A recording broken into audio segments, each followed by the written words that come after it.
It's that time again to check in and report on everything I finished from the past season of anime. It's a new year with a whole new batch of titles from the winter 2025 season, and as always, I tried watching just about everything that came out and only finished the stuff I happen to enjoy because I'm a crazy person. So let's just jump into it and talk about the shows I wanted to recommend from this season. Sorairo Utility wasn't exactly an unexpected finish since I enjoyed the OVA pilot from a few years back, but I was surprised by the parts of the show that I ended up gravitating towards. With a decent handful of Trigger veterans at the helm, this series excelled at keeping my attention mostly locked in for a sport that I typically have no interest in whatsoever. Whether it's zany comedy antics, uplifting drive and inspiration, chill slice of life vibes, or brief yet titillating moments of fan service, there's more than enough variety of entertainment here to keep my eye on the ball for each episode. I deeply appreciated the more subdued methods of characterization and character development, opting for emotional arcs that still resonate strongly, but also manage to read the room and never get too volatile for the otherwise calm and inviting atmosphere. What really sold me on sticking through this one though was its shockingly solid production. There's not much about it that's hugely explosive or impacting, outside of a few comedic cuts of Minami doing her best Mako impression, but the sheer level of competency on display cannot be understated. Crisp and attractive character designs, a strong sense for shot composition and color work, and the occasional burst of energetic animation make for a pleasantly engaging visual experience all around. My only overall major complaint is Miyu Takagi's performance as Minami feeling a bit artificial and stilted for a good chunk of the early episodes, though she does seem to gradually find her voice as the series marches on. It still hits a few boring snags here and there, but it's nice to find a relaxing yet still thoroughly engaging series to mellow your mood every once in a while. Dragonite and the Mail Carrier was this year's anime special to celebrate the 29th anniversary of the Pokemon franchise, and in that regard, it succeeds pretty well. The fun little details of how different Pokemon use their powers for the wide variety of tasks required by the post office allowed for a neat flex of world-building creativity, while the gorgeous sweeping shots of landscapes inhabited by wild Pokemon as Dragonite flies across different regions were simply breathtaking. And Evan Call's explosive soundtrack crams these 14 minutes with so much excitement that I was left in awe by each orchestral swell. While I appreciated the emotion and nostalgia poured into the central conflict of the story and even got a bit teary-eyed at its resolution, the hyper-optimism and positivity of the Pokemon world do a bit more heavy lifting than I would have preferred. The overall story feels like it needed more development to really leave an impact, but for a short inspired by a one-off creative choice from a 27-year-old movie, they still managed to flesh out this idea rather well. The past half-decade has been incredible for limited-run Pokemon projects like this, and at this point, it's probably what I look forward to the most from this franchise. And while this one was a tad bit underwhelming by comparison, it still manages to scratch that itch for wonder and adventure that makes me love Pokemon so much. Wonderful Precure marks my 7th year as a Precure fan, having jumped in with Hugto back in 2018. And Wonderful has reaffirmed all the general concepts that I like and dislike about this franchise. I found the main cast and their personal struggles incredibly engaging and fun, with Komugi's ignorant bliss bringing a much needed optimism to the story's darker moments, though her puppy pep does get a bit tiresome at times. Story-wise, however, I found the first half occasionally feeling a bit directionless, with many of the episodic stories lacking that extra oomph to draw me in. Though with the introduction of the reoccurring villains in the back half, it really kicked into high gear by drawing attention to more of the negative aspects of human interaction with animals, i.e. extinction. And I genuinely felt bad for these guys even as they expressed a pointless rage upon the humans around them. This series also continues the trend of Precure's action scenes getting better and better with each new series, dazzling the audience with spectacular choreography and impacting animation. And it also has a knack for leaning into more subtle and ominous cinematography when the need arises, though it also saw a notable uptick in banked animation as a theoretical trade-off. Despite a bit of a rough start, this new Precure finished on a hell of a bang, with the most sympathetic villain since Star Twinkle and the best final stretch of episodes since Hugto, ending on a note that left me feeling pretty wonderful. From Bureaucrat to Villainess, Dad's Been Reincarnated marks the TV directorial debut of veteran animator Tetsuya Takeuchi, and his experience is constantly on display with how competent this production is. While it's rarely explosive or eye-catching, it has a solid grasp of the basics that are unfortunately missing from a lot of anime these days, allowing Takeuchi to add his signature character acting flourishes on top to make for tons of very brief yet very lively cuts that add much needed energy to an otherwise fairly plain aesthetic. Centering the villainous isekai template around a 50-something Japanese dad who's pretty content with his life overall gives this series a fresh perspective with just how wholesome our main character is, as his attempts at being the villainous come off more as encouragement rather than bullying due to his caregiving nature and years of wisdom. This, combined with generally strong editing and a knack for comedic timing, leads to a series full of laughs and goofs that rarely lost my attention, especially with how natural and varied it is with its otaku-centric humor. The series also introduces a mechanic that I'm frankly shocked to have not seen in an isekai yet, and I won't be delving any further so as not to spoil you on it, though I do wish they had employed said mechanic with a bit more frequency because it is really cool. It may not be the flashiest show you watch from this season, but it will at least be memorable for a fresh take on a quickly oversaturating premise and a fun and lively atmosphere to get some good laughs out. Batman Ninja vs. Yakuza League is just as dumb and just as fun as the title would imply. It continues on directly from where the last movie left off, with the timeline even further out of whack than when they started, as exhibited by a literal Yakuza hurricane raining gangsters from the sky. And seeing Batman as the permanent straight man that he is navigate this wacky and nonsensical timeline shift was endlessly entertaining.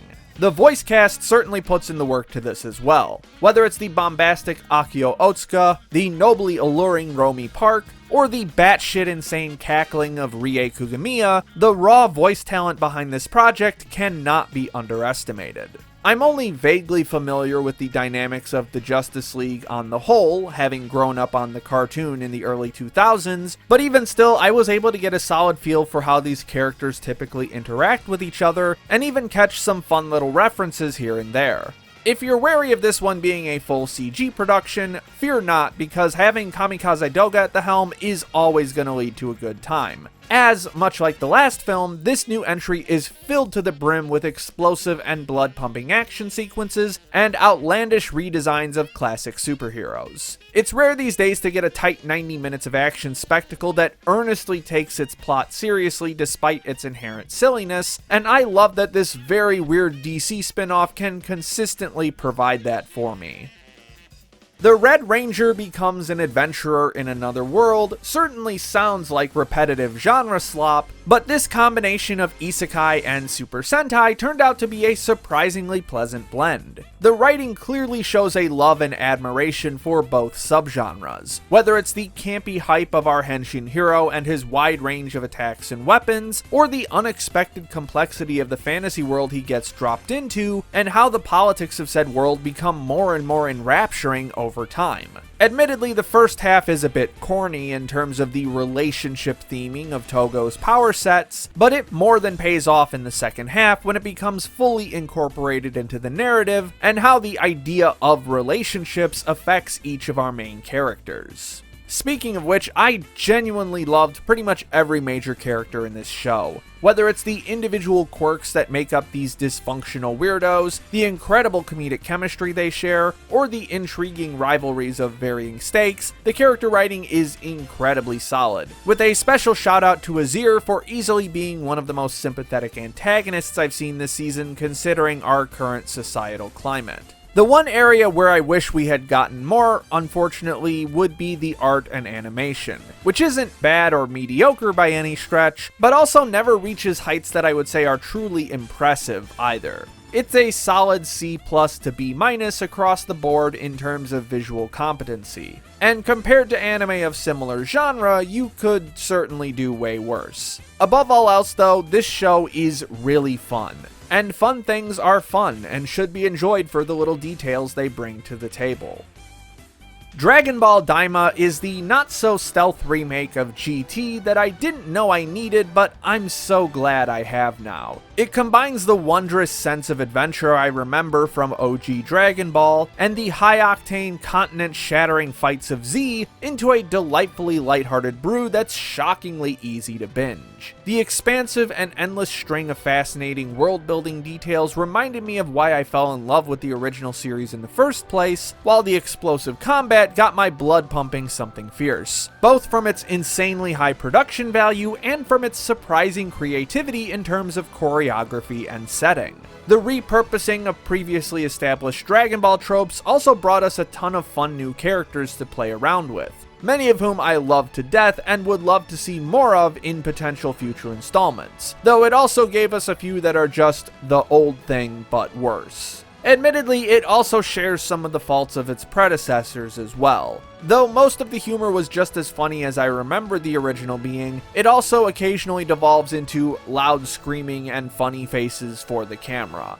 The final fight against King Goma was also at least an episode too long, with not nearly enough variety of combat or thematic stakes to make it interesting enough for its length, though its conclusion was also both very hype and very funny. With the unfortunate passing of Akira Toriyama last year, it's at least comforting to know that his final project managed to capture the true spirit of Dragon Ball in such a fun way. Shangri-La Frontier Season 2 continues in the footsteps of what made Season 1 so fascinating, but also further indulges in its worst vices. The combat encounters are becoming more complex and more exciting, with the massive multi-episode boss fight in the middle of the season constantly keeping me on the edge of my seat. While it does often drift into the territory of information overload, the fact that all of that information is incredibly interesting to parse through is a feat unto itself. Even when it decides to cover a completely different game, the discussions of strategy and mechanics remain enrapturing. And much like last season, this series continues to deliver incredibly strong action sequences, abounding with stylish choreography, explosive color design, and as many impact frames as the eye can take in. All that said, the second half of the series does start to get a bit too big for its britches. Bouncing back and forth between the Katarnid Quest and SLF and the Galaxia Heroes exhibition match, and constantly exploring new mechanics in both of those, often results in a complete informational short circuit. And the fact that neither of those plot lines are getting resolved until next season is more than a bit disappointing, even knowing that Season 3 is on its way. Additionally, while its knowledge of mechanics is unmatched, it does have a tendency to misread tiny details of marketing and gaming culture that become almost laughable if you think about them for more than 10 seconds. Like, why would you tie someone's MMO account to their biometrics and prevent them from making more than one character? That would be so immensely frustrating. Anyway, I digress. Still, this show continues to do what it does best, and since we know there's more on the way, I can't help but be hyped for how all of these dangling plot threads will get wrapped up.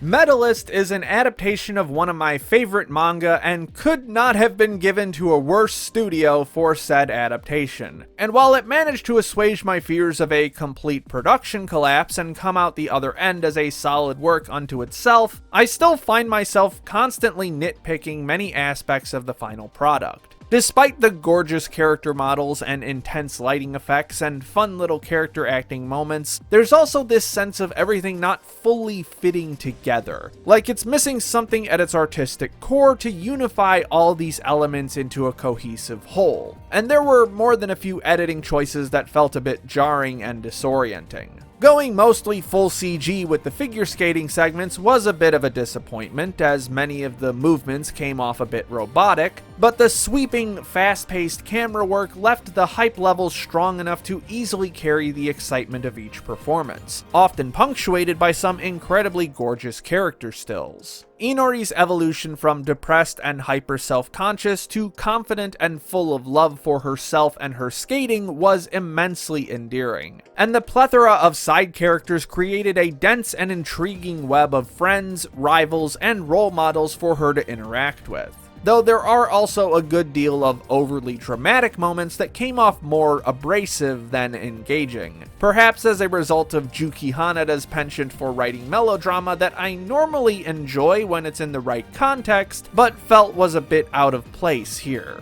All that said, despite its numerous issues, the anime excels at preserving the core of what makes this story special and translating that into the TV medium, leaving me anxious for season 2 and praying that the production circumstances aren't nearly as dire as the director seems to be implying on Twitter. One can only hope. Zenshu is one of those shows that's right up my alley in terms of borderline pretentious commentary about an artist's relationship with art, but also it's an isekai now, so kinda like a more traditional instance of Recreators, if anyone remembers that show. Natsuko's journey from arrogant auteur to teen player, while very predictable, meshed well with the story of the fictional world she gets dropped into, and the setting feels nostalgic for lovers of 90s fantasy anime, yet distinct enough to have its own visual identity, thus making it feel all the more engaging when Natsuko's meddling in the plot causes this world to deviate and evolve in unexpected ways. Our protagonist's animation powers also give this show some database animal content for the otaku to sink their teeth into, whether it's an Itano Circus or motherfucking Nausicaa. It's even insanely gorgeous to boot for pretty much the entire run. Stellar character designs that ride the line between unique and comfortably tropey, superb color direction, and explosive action sequences bursting with Sakuga easily make this the best looking show of the season. I was so ready for this one to be a new personal favorite, and yet, when all was said and done, it felt like there was something missing. Something incredibly important that would have punctuated this story with a strong thematic period to tie it all together, but whatever that was, unfortunately never came. It felt like a whole episode of content was cut from the ending, leaving me with a strange hollowness begging to be filled with some kind of answer. Disappointing ending aside, the ride was more than solid enough to give this a recommendation. Much like Natsuko and the in-universe anime she loves, I didn't fully get it, but I enjoyed it all the same. The Colors Within is probably the most tone-piece film we've gotten from Naoko Yamada so far. It certainly does have a plot and set of character arcs, but much more emphasis is put on the raw emotion of any given moment and the blindingly gorgeous art direction.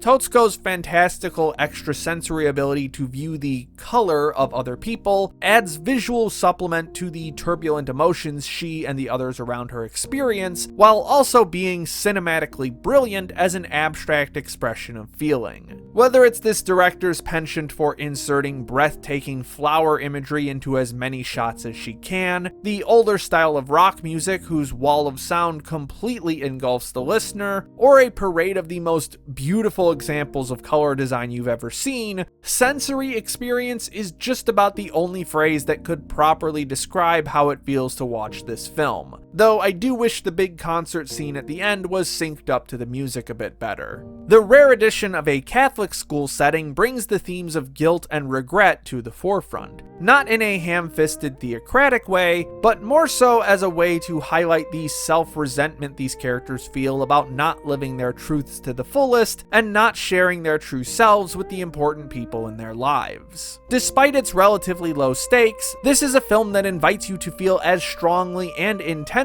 about said stakes as these characters do, and I love being able to immerse myself in such a vivid torrent of emotion and visual splendor. The 100 Girlfriends Who Really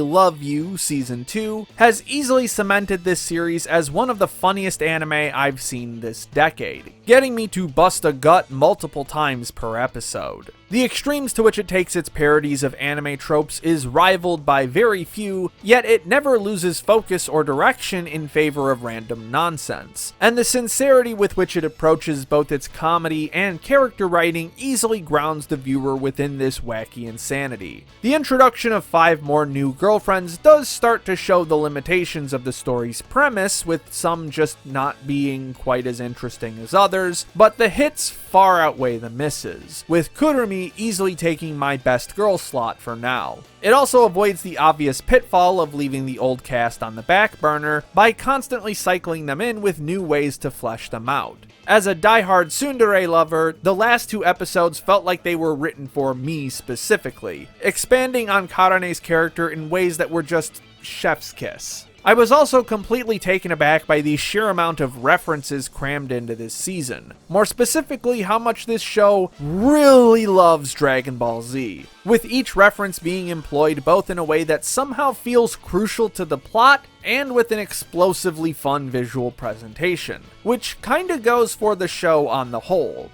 Whether it's the outlandish bombardment of comedic bits, or the shockingly enticing scenes of unadulterated horniness, there's just a lot of great stuff to look at here. While it still has some of the same obvious problematic elements of last season, the sheer amount of fun to be had here, with tongue buried so far into cheek that it's licking the person next to you, more than makes up for it. Blue Box is somehow the second high-profile sports series of the season whose manga I'm already a huge fan of, though I can certainly say I'm much less conflicted about my love for this one than Medalist. Its deft blending of the sports and romance genres, along with a keen eye for connecting the thematic similarities between the two, gives us an incredibly moving story about high schoolers trying to balance their respective sports careers with their budding romantic feelings. The love triangle that forms amongst Taiki, Chinatsu, and Hina is just dramatic enough to be wildly captivating, building off the central themes of effort and mutual support to show why certain characters feel the way they do, often stubbornly so. It also remembers to show some love to its sports side as well, with the different rivalries that spring up throughout the series spurring everyone towards constant improvement. Production-wise, this show has the very weird quality of starting off hugely overambitious, leading to shaky cinematography, less than stellar compositing, and questionable CG assets, but then seeming to mellow out and become more economical with its efforts as the episodes progress, lending to much higher overall quality while still sneaking in some solid action cuts here and there. Much like the manga, the character designs are immensely gorgeous, with the unique designs for the characters' eyes giving them an extra air of impact. And the extreme lighting choices further support that warm and fuzzy feeling of simply observing your crush and the emotional buoyancy that provides. Tie it all together with an uplifting score filled with soaring strings and woodwind lines, and you've got yourself the start of a generational romance series whose second season I simply cannot wait to see. And that wraps up this season of anime. I was a bit disappointed I didn't come away with any 9s or 10s this time around, but that just goes to show how spoiled for great anime I've been as of late. And, as always, I didn't just happen to pick all of the best shows of the season to watch. It took a lot of wading through less than reputable titles to find the really good stuff. So if you want to hear me ramble about that for hours on end, head on over to my side channel, Ember Unplugged. Thanks to all of you for watching. I was hoping to get this video out before the end of the month, but it ended up coinciding with my Oshi's graduation, so I spent much more time on that and being sad instead. But since I now have 2 videos out this year, I can say that I am back for real this time. And I have more than just seasonal recaps in store, so be sure to like and subscribe and all that shit so you can stay up to date on all my upcoming projects. Special thanks to Rourke Tenjoin, Chris Adilli, Ryan Johnson, and all my other patrons for their generous support. My name is Ember, and I'll see you next time.